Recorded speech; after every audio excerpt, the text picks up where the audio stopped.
தேவனே நான் ஓமதண்டையில்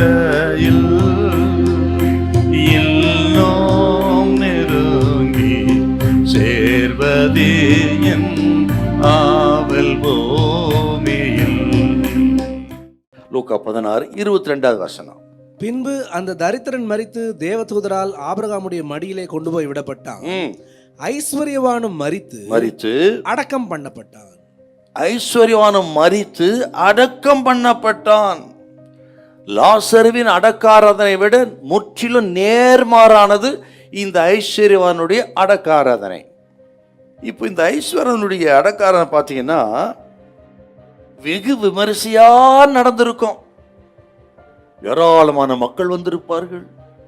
வரிசையாய் மலர் செண்டு கொண்டு வந்து வைத்திருப்பார்கள், மலர் வளையம் வைத்திருப்பார்கள், அவரை குறித்து புகழ்ந்து பாடியிருப்பார்கள்.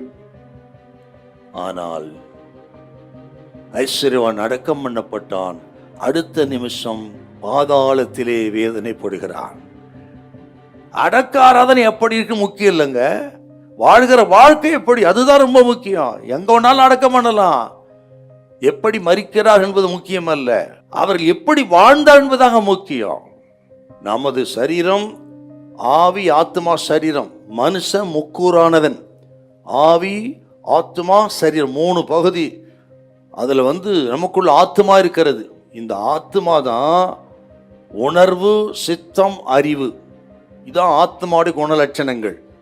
இந்த ஆத்மாவுக்கு அழிவே கிடையாது. இந்த ஆத்மா தான் ஒரு மனுஷன் நரகத்துக்கு போகிறானா பரலோகத்துக்கு போறான் என்று தீர்மானம் பண்ணுவதே இந்த ஆத்மா தான்.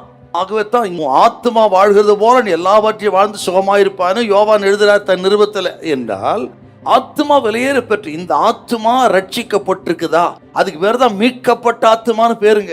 பாவத்திலிருந்து, அக்கிரமத்திலிருந்து, அநியாயத்திலிருந்து, சாபத்திலிருந்து இயேசு கிறிஸ்துவின் ரத்தத்தினால் மீட்கப்பட்ட ஒரு ஆத்மாவுக்கு பேர் தான் மீட்கப்பட்ட ஆத்மா.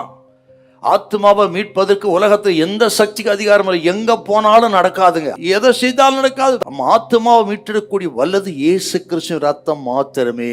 அதான் சொல்றாருங்க, அந்த ஆத்மாவை செல்வத்தினால் மீட்டெடுக்க முடியாது.